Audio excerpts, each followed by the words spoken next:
Hallo POT und willkommen zum Brian Special Number 2. Klicken wir doch mal drauf auf Brian Harding. Message. Schreiben wir dem sexy German Boy mal gucken, was er heute bereit... wir wollten ja fischen gehen. Hey, Daisy and I are going fishing tomorrow. Are you in or out? In. Oh no, I've been dreading this day. I accidentally boasted about my abilities as a fisherman to Brian, and now he's challenging me to another dad-off. I've been doing my fishing research online, but I'm nowhere close to being an expert. Still, though, I have to accept. I type back to Brian. Sounds great, man. Super excited to catch all those fish, and my lawn could use another good mowing. If you know what I mean. Entschuldigung. Brian responds back, letting me know that tomorrow he'll pick us up at an hour I had previously forgotten existed. Man, that's gonna be a rough start. Scheiße. Vor 12 Uhr. Amanda comes into the room from the kitchen, eating a cheese stick by biting it off piece by piece like some kind of monster. I didn't raise you like that. Huh? What? It's called string cheese and not chumpy cheese for a reason, Amanda. Aww. Did you just call me in here to criticize my controversial string cheese eating technique or what? Die Amerikaner haben keine Ahnung, was guter Käse ist. Ich glaube, es gibt da einen Staat, Wisconsin oder wie die Ecke heißt, die sich wegen ihrer Käsekultur so rühmen. Der einzige Grund, warum die überhaupt eine Käsekultur haben, ist, weil ein Großteil der deutschen Auswanderer dahin gegangen sind. Und weil wir natürlich nur unseren Abfall nach Amerika geschickt haben, kriegen sie nicht mal den Käse so gut hin, dass er nach Deutschland importiert wird. Wir haben einfach das überlegenere Käse-Game. Wir haben eigentlich alles überlegen. Did you just call me in here to criticize my controversial string cheese eating technique or what? No, Amanda, we have to go fishing tomorrow. Well, you have to go fishing. I get to play with Brian's dog. And I'm gonna play with Brian's... How do I become a master of fishing overnight? You went fishing in the Girl Scouts, didn't you? Hmm? Nope. My stint in the Scouts was brief and purely transactional. Thought I could get free cookies, but I didn't know what I had to, be outside and then tie knots and stuff. But I have to beat Brian. Dad, let me tell you a story online. Do you remember last summer how I applied for a job at the coffee shop across town? Give me a refresher. During the interview, they asked me if I knew how to work an espresso machine, and I really wanted the job, so I lied and said yes. On that first morning, there was a line out the door, and within half an hour, I severely burnt my hand, and they told me to go home and never come back. I still have a scar from that. Of course I remember. What does that have to do with fishing? Oh, geil. Vergleiche ziehen. Setzen 6. The burn is a metaphor, Dad. I don't get it. You can lead a horse to water. What do horses have to do with fish and burns? Dad, please, I don't get your obsession with competing against Brian. You wouldn't understand, it's a dad thing. Please try explaining it to me. Okay, Brian's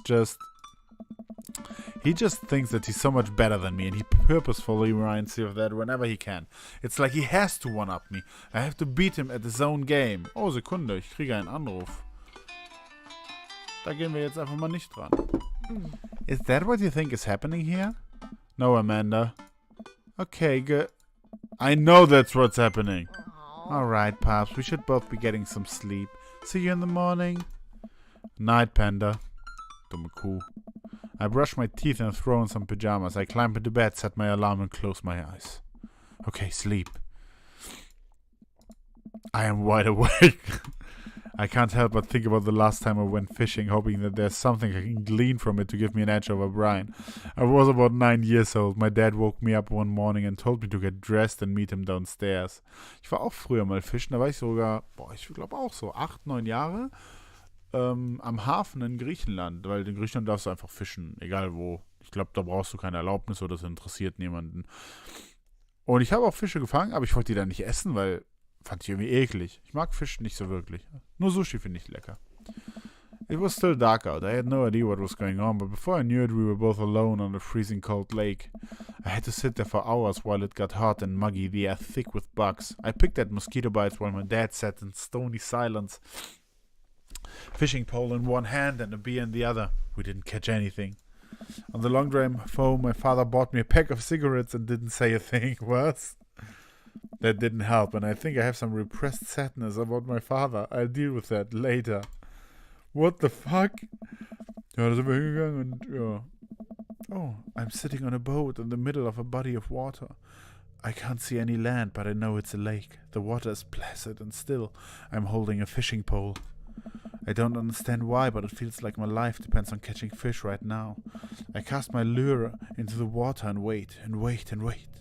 My whole being is filled with hopelessness as I watch the line disappear into the depths below. Klingt nach einem Montag. You used the wrong lure. I look up and see my father, just as he looked that one cold morning, disapproving. I'm panicking now. I pull the lure up and try to grab a different one. But all of the lures in my tackle box are the exact same. I look up to my father for guidance, but he's gone. I try casting again, but I can't hold my footing. My boat tips over and I fall into the water, sinking further and further. I see the multitudes of fish that had been lying just below the surface, all swimming around me as if to taunt me. One fish swims up to me. Here's Brian's eyes. Bitte gib mir ein Bild. You gotta use a neutral buoyancy lure if you're trying to catch trout, buddy. Oh, nice. I jolt awake to the sound of my alarm. It's fishing day. That would explain the weird dream. I groggily slip on clothes and get ready. I spot Amanda's door half open and see her still curled up in a mountain of blankets. Walking over to her bed, I give her a tiny kiss on the forehead. Fishing day, kiddo. You ready? No. Well, you gotta get up. I can't do this without you. Also, stop sleeping in your clothes. Amanda pulls her comforter over her head. Never. Amanda. I'll get up in a minute. Alright, Brian should be here in 20, so you better not just go back to sleep. Amanda sticks her hand through the blanket to wave me away. I leave her room and make myself some coffee and another cup with lots of cream and sugar for Amanda whenever she gets up. Amanda eventually wanders in and chucks her coffee while I do word jumbles. I hear the doorbell ring, that must be Brian, wahrscheinlich todespünktlich, wie es sich für einen Deutschen gehört. Still rubbing our eyes, we walk outside to see Brian. He's decked out in fishing gear. Daisy's falling asleep next to him. Early bird gets a worm, buddy.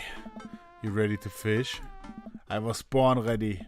My eyes narrow in on Brian. It's a good day to die. Hop on in, guys. Let's get this fishing party started. I walk over to the driver's side door and open it. Woof, woof. Brian's dog immediately hops into the driver's seat, wagging his tail furiously. Can I see your license, sir? Maxwell, let Prime sit. Okay, Maxwell obediently hops into the back to cuddle with Daisy. Amanda settles in next to Maxwell and Daisy and immediately falls asleep. You ready for an adventure? Auf jeden Fall, Digga. I'm ready for glory. Oh, mal gucken, wo der uns hinführt. Sorry. I struggle to stay awake as we drive to the outskirts of town. Country music plays quietly from the radio as I watch trees pass by. Country music is quasi amerikanischer Schlager. So where exactly are we headed? It's about an hour north of here, a little spot I've been going to since I was a kid. My dad used to take me there all the time. I don't think anybody else knows about it. I brought everything we need so that we can start and catch some trout, have a nice little fire and enjoy the nature. My fishing pole is in the shop, getting it tuned up. Do you maybe have an extra I could borrow? But of course, it's probably not as nice as it sounds like yours is, though. Right.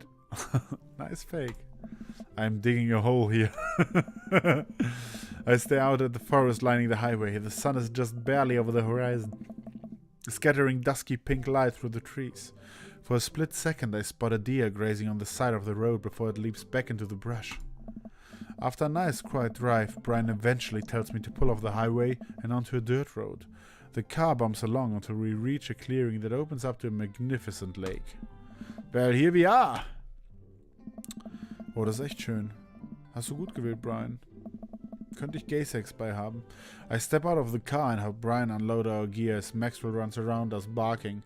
The kids wake up and wander to the shore where Daisy tries to teach Amanda how to skip rocks.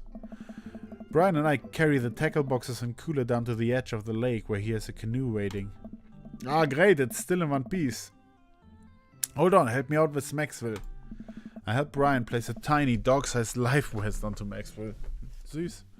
Woof woof. Alright, your turn. Brian hands me a lime green life vest.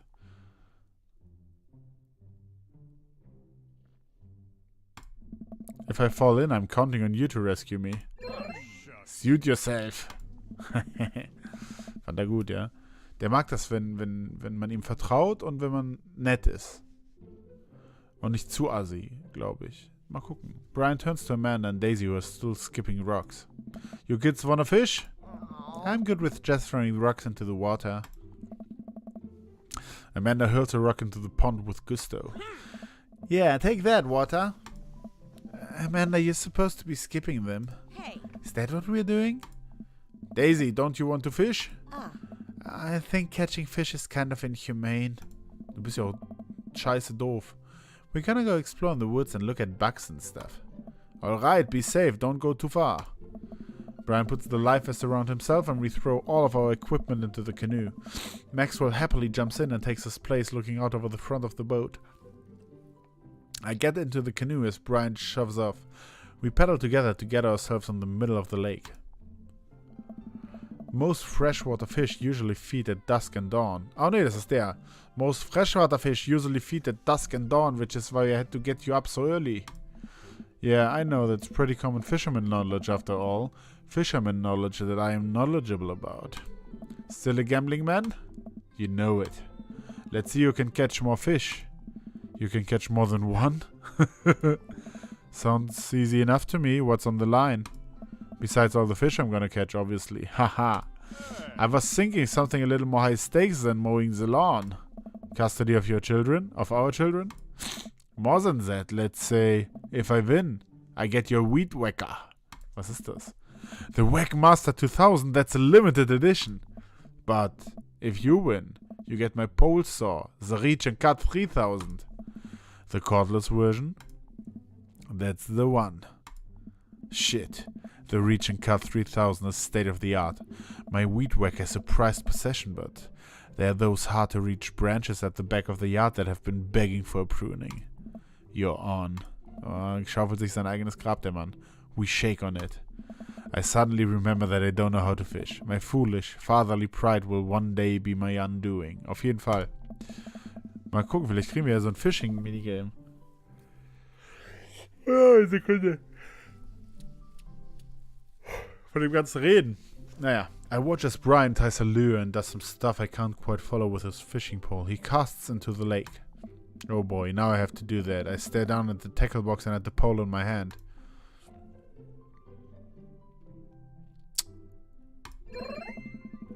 I fish a worm from the styrofoam container Brian brought. It's slippery, but I think I can get it onto the hook if I just focus.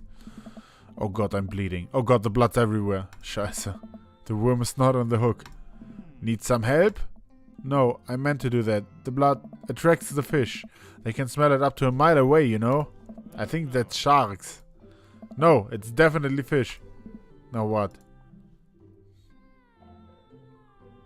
Ja, das klingt gut. I take my pole and try to tie an elaborate-looking knot to impress Brian. The classic hunter's bend. I learned that one in my youth. Yep, this one isn't coming apart anytime soon. With this knot, I will cast my heavenly line upon the unsuspecting water and deliver unto us a bountiful harvest. Mal gucken, ob das klar geht. I look over to Brian. He doesn't seem to be paying attention. Scheiße. Let's cast the sucker. I pull my rod back and launch the lure as hard as I can. Schon wieder ein Rechtschreibfehler. And the lure flies off of the line and sails far, far away, landing in the lake with a loud splosh. Sorry, I judged the wind speed wrong. This cold air drives the pressure down. Ha! Go ahead and take my pole. I know it's hard switching to a new pole you're not used to. I'll fix up another lure. Oh wow. Brian hands me his pole with a smile and I just sit there feeling like an idiot. Ja, das war auch nicht so gut, ne? Oh! Oh! Was ist das? Ist ja witzig. Fishing around here is easy. They group up. All you gotta do is line up 3 of the same species and reel them in. Nicht im Ernst, ne? I need to match 3 of the same species? I can't tell which fish is which. Match that fish. Wow. Hä? That's the walleye. They typically feed at dusk or dawn. Or during rough weather and have better eyesight than most fish. 3 in einer Linie, oder was? Hier ist ja nichts. Doch, hier, nee, das sind unterschiedliche. Ich erkenne das doch alles gar nicht. Mann! Ich kann das nicht vorlesen, Alter. Ich muss das hier... Ach! Jetzt verstehe ich.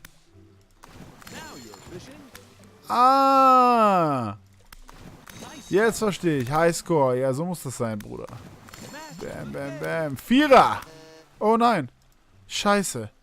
Aber die. Sehr gut. Die. Boah, wir müssen Punkte machen. Punkte.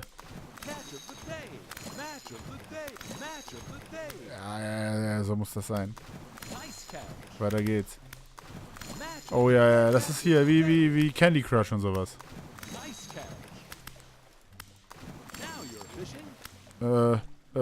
Hier. Now I'm fishing. Oh, hier sind so voll viele. Hier. Nein. Da. Ja. Oh, ich muss mehr Punkte machen. Ich habe rechts noch gar nichts geguckt.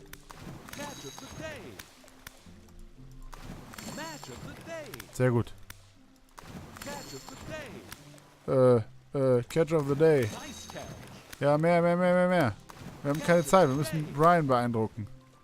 Scheiße. Fisch. Das ist alles so verworren. Ich sehe gar nichts gerade. Nicht gut. Bin ich blind? Ja. 2 Sekunden finde ich nichts mehr. Ja, war nicht gut, ne? Ich weiß. Oh, fresh! Ja, nicht schlecht. Good work! Habe ich gewonnen? Wow, this is way tougher than I thought. I look over to Brian, who's smiling and obviously enjoying his time out here on the lake. I will crush him.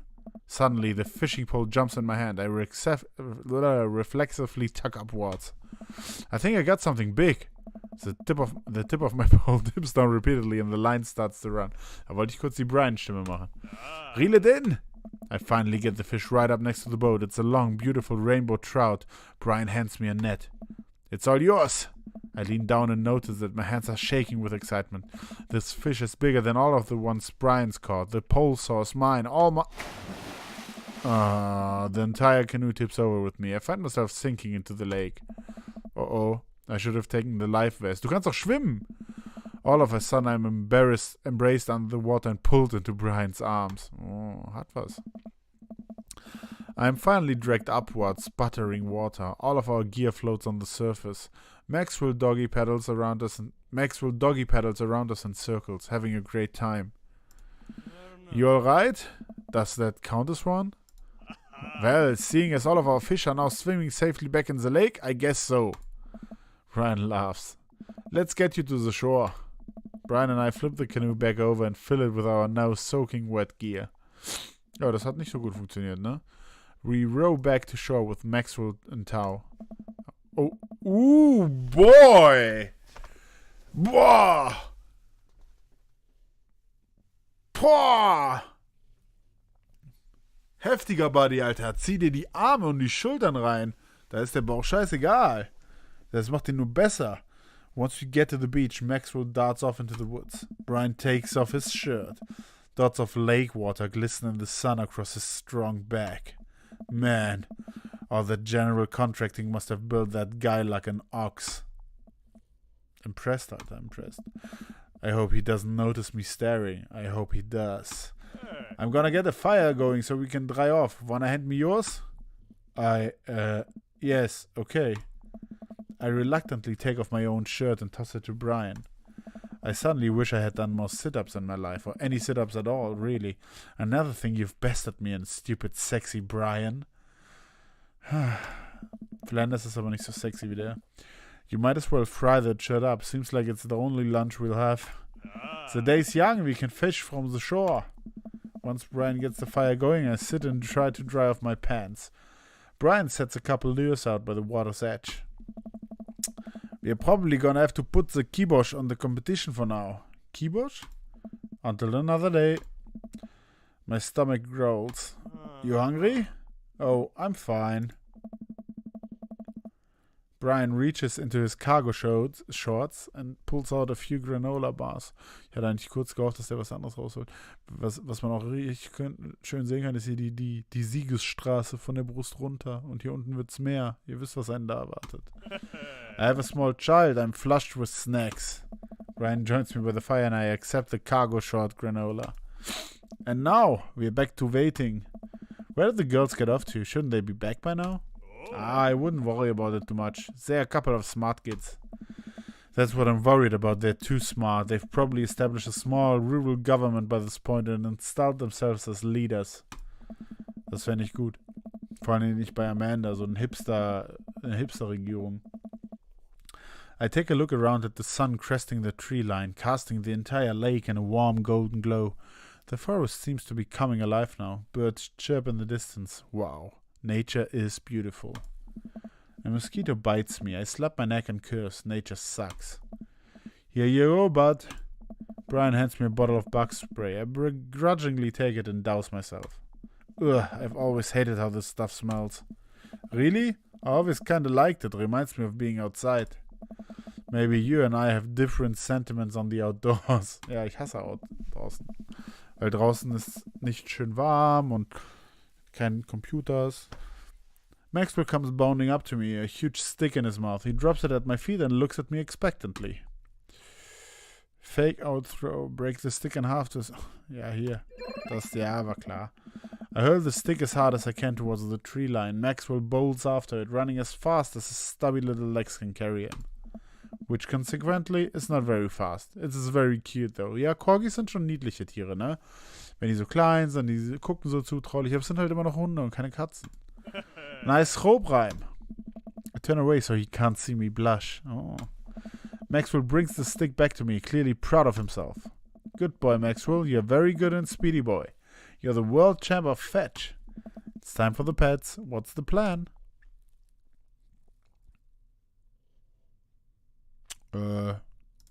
Das. Maxwell rolls over and lets me rub his belly. He wiggles on the grass, clearly loving it. I feel like a bit of third wheel here. Where are my belly rubs? Oh. Haha. Whew. Wird heiß. I'm so flustered I can barely say anything. I just focus on petting Maxwell and hope Brian doesn't notice how much I'm sweating. Oops. While I'm playing with Maxwell, fish begin routinely pulling on Brian's lines. I watch Brian effortlessly fillet the fish, squeezing a bit of lemon on them and frying them up in a cast iron pan. Before we know it, we have a feast fit for a couple of shirtless dudes. Nice. Da kommen auch schon die anderen shirtless dudes? Ich hoffe nicht. Amanda and Daisy emerge from the woods, looking totally unscathed. What that, Butt Patrol? I'm gonna have to issue you both a citation and demand you both put your shirts on. They're children present. Brian tosses me my now dry shirt. I pull it over my head, thankful that I will no longer be distracted by Brian and his packs. Der ist schon echt hart, ne? Ich dachte, das wäre so ein Fetti. Der ist halt ein Dicker, aber was für Arme und Schultern. Krass. Where have you guys been? Studying entomology? What? We were playing with bugs. I expected you guys to be more covered in, like, mud and stuff. Daisy looks offended. What do you take me for, a child? Amanda puts a hand on Daisy's shoulder. Right. We take it... Ja, schön, ne? Das war jetzt ein solides Date bisher. Jetzt schön mit den Kindern, Fischen. Nackelig gesehen. Der sieht fetter aus in seinem Shirt, weil der so einen Wifebeater hat. Wifebeater sind für schwere Menschen nicht geeignet. Das musste ich auch feststellen. Ich habe sie gerne getragen, aber ich war zu dick dafür. In so einem normalen Shirt oder einem Hemd siehst du viel, viel muskulöser und besser aus, weil du es auch bist. We take a seat around the fire and Brian serves us all generous piles of fish on paper plates. It's absolutely delicious. Why does he have to be good at everything? Fish taste okay? Daisy and Amanda both nod furiously, mouths full of fish. It's incredible. I've never had fish this good. Yeah, it's great. Old Harding family recipe. Why are your pants wet? Well, Amanda, we were out there on the lake and then I accidentally tipped over that boat. Oh, das war der doch kein... Och, verteidigt mich schön. Don't worry, all of the gear floated to the surface so we didn't lose anything. Right, Prime? Yeah, that's exactly what happened. I can't believe he just covered for me. Gosh, he even out-humbles me. He's trying to beat me at everything, including my world-famous sense of humility. Scheiße. Der Arsch. We finish our fish and end up playing catch with Maxwell for a little while, before we decide to head out. After cleaning up the camp, we pack up the station wagon and let Maxwell into the back seat. The poor pup falls asleep in a cuddle puddle with Amanda and Daisy. They've had a long day. Been an ordeal today, but let me drive you guys home. I want to prove that I'm the most awake dad on the block, but yeah, I'm beat. Ich bin todmüde. Fischen, das Schwimmen ist ja auch anstrengend, ne? Fine. As we drive away, I take one last look at the lake disappearing behind us and smile. I rest my head against the window, and the low rumble of the dirt road beneath us lulls me into a peaceful sleep. Hey, sleepyhead! I open my eyes and realize that I had dozed off in the car. I self-consciously wipe a bit of drool off my chin. Süß. Oh, hey, I was resting my eyes.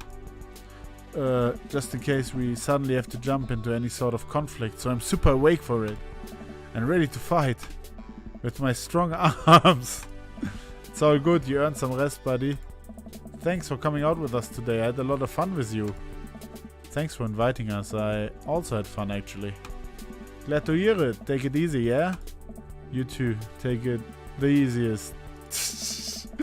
Brian chuckles to himself as he unloads the car. Amanda and I get inside and immediately collapse into the couch. Yeah, it's anstrengend. Long day. Yep. I was so close to that pole saw. Pole saw? Yeah, Brian and I were competing to see who could catch the most fish and... stop. Why do you care so much? Halt's Maul, was ist denn los bei dir? Amanda Penner, just look at the guy. He's so obviously got my number and he's rubbing my face in it. Aww. Dad, I love you. But you're kinda dumb sometimes. Dumb? Or clearly the superior dad. You know what? I don't have any of the energy required to properly unpack your weird fixation with asserting your masculinity. I'm going to bed. Night. Ja, besser so. Dummes Stück. Amanda slides off of the couch and face down onto the floor. I'm a tired slug. Amanda, that floor is disgusting. Ja, weil wir nie putzen. Guck mal, wie es hier aussieht. I don't care. Well, night, honey. Night, Pups. Schön. Kriegen wir jetzt wieder so eine Zwischensequenz mit seltsamem Spiel? Aha. Dad Points. Wenig. Aber viel Daddy Points. Und was haben wir hier? Boah, S-Rang. Making Dad blush. You've got dads. Wer will was von mir jetzt? Niemand? Oh, dann können wir ja gleich direkt ins Final Date übergehen. Also hören wir hier auf mit Brian Special Number 2 und gehen gleich rüber zu Brian Special Number 3, Final Brian Date.